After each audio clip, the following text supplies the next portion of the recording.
Look up at the sky on a clear day. It is blue. That seems completely obvious. But now consider something genuinely strange about that simple little fact. Read the very oldest stories that human beings ever wrote down. The epic poems of Homer, the ancient Bible, the Indian Vedas, the Norse sagas. And you will find that one single color is almost completely missing from them. That color is blue. Homer famously called the sea wine dark and never once called it blue. He wrote many thousands of lines, yet not one of them describes a blue sky. Across the entire ancient world, blue barely seems to exist at all. So what on earth happened here? Were ancient people somehow blind to blue? The real answer is far stranger, and far more surprising than that. This whole mystery first began with a curious British scholar in the 1850s. He sat down and carefully studied every single color that Homer ever described. And what he found genuinely puzzled him for many years. Homer described the sea over and over again as wine dark. Not blue and not green, but the deep dark color of red wine. To our modern eyes, the sea and red wine could not possibly look more different. He called sheep violet, and he even described hard iron as violet too. He used the word green to describe both honey and even wood. And he called the bright daytime sky bronze rather than blue. By far, his most common color words were simply black and white. In all of Homer's vast and sprawling poems, the color blue is essentially absent. At first, you might think this was simply one strange and unusual poet. Maybe Homer was just unusual, or perhaps he was even partly blind. But then other scholars went searching far beyond ancient Greece. They combed through the most ancient texts from all around the entire world. The sacred Indian Vedas spend many thousands of lines praising the heavens above. Yet across every one of them, the sky itself is never once called blue. That same strange gap also appears in the Old Hebrew scriptures and the Koran. It appears in the Icelandic sagas and in ancient Chinese writings as well. It was almost as if the entire ancient world was somehow missing the color blue. So scholars began to ask a much bigger question about all of human language. In what exact order do different languages actually invent their color words? Researchers carefully studied dozens of languages from right across the planet. From small tribes in the rainforest to the great languages of Europe and Asia. And they uncovered an absolutely astonishing hidden pattern. Almost every language names its colors in very nearly the exact same order. First always come the words for dark and light, our black and white. Then, almost without fail, the very next color to be named is red. After red come the greens and then the yellows. And almost every single time, the very last color to be named is blue. The very same order appears again and again in cultures that never even met. Now, why exactly would red almost always come so very early? Just think about what the color red actually meant to ancient people. Red is the color of blood, of fire, and of raw, urgent danger. These were exactly the things that you absolutely needed to talk about. Red was also one of the very first dyes that early humans could actually make. So a clear, useful word for red appeared remarkably early. Colors, it turns out, get named in the very order that they matter to us. So this finally brings us to the real heart of the entire mystery.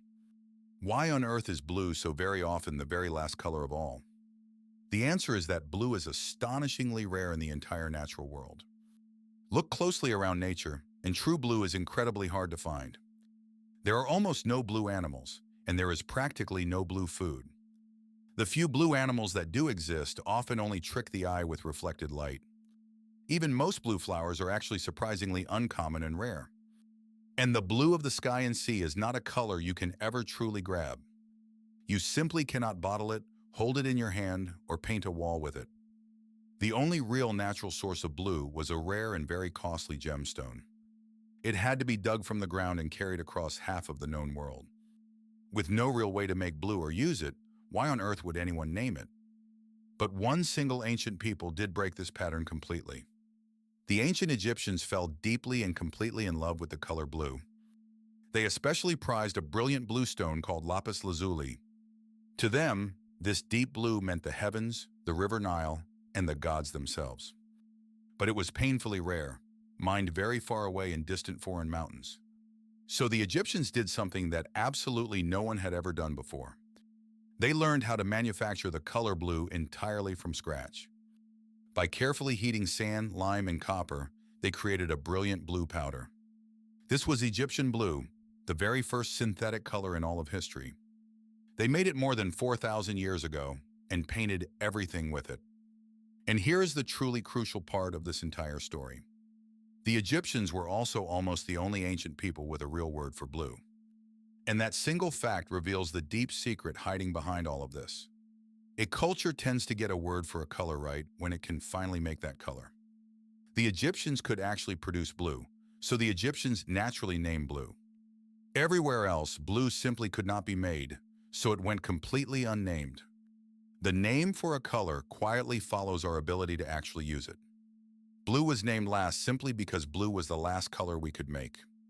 Language quietly grows to match the very world that we are able to build. So we finally return to that very first burning question. Were these ancient people somehow actually blind to the color blue? And the clear, simple answer is no, absolutely not. Their eyes were exactly the very same as your own eyes are today. They could see the blue of the sky perfectly clearly and perfectly well. The real difference was actually never in their eyes at all. The true difference was entirely inside their language. And language has a quiet but surprisingly powerful grip on what we notice. Without any word for blue, it simply never stood out as its own color. They simply grouped it together with dark, or sometimes even with green. It was right there all around them. They just never truly picked it out. And amazingly, we can still watch this very same effect happening even today. There is a people in Namibia known as the Himba tribe. Their language has no separate word at all for the color blue. Instead, they group both blue and green together as a single shared color. In one famous experiment, they were shown a ring of green squares. Hidden quietly among them was one single, clearly blue square. And quite remarkably, they really struggled to pick out which one was different. But their language has many different words for various shades of green. So when just one green looked very slightly different, they spotted it instantly. It was a tiny difference that we ourselves can barely even see at all. Russian speakers who have two words for blue even spot blue shades faster than we do. So the ancient world was never colorblind, and it was never truly strange. Those people lived their whole lives under the very same blue sky that we do. They simply had no name at all to pin on to that one color. So blue quietly faded into the background of their entire world. Language does not actually change the light that enters your eyes, but it powerfully changes what you truly end up noticing. The words we happen to own quietly decide which differences leap out at us. The very moment that humans made a word for blue, we truly began to see it. A whole color quietly stepped out of the shadows and into the human mind. So the next time you look up at that wide open blue sky, remember this. For almost all of human history, nobody at all would have called it blue. The color itself was always there. We just had to invent the word to finally see it. Follow to see history the way it actually looked.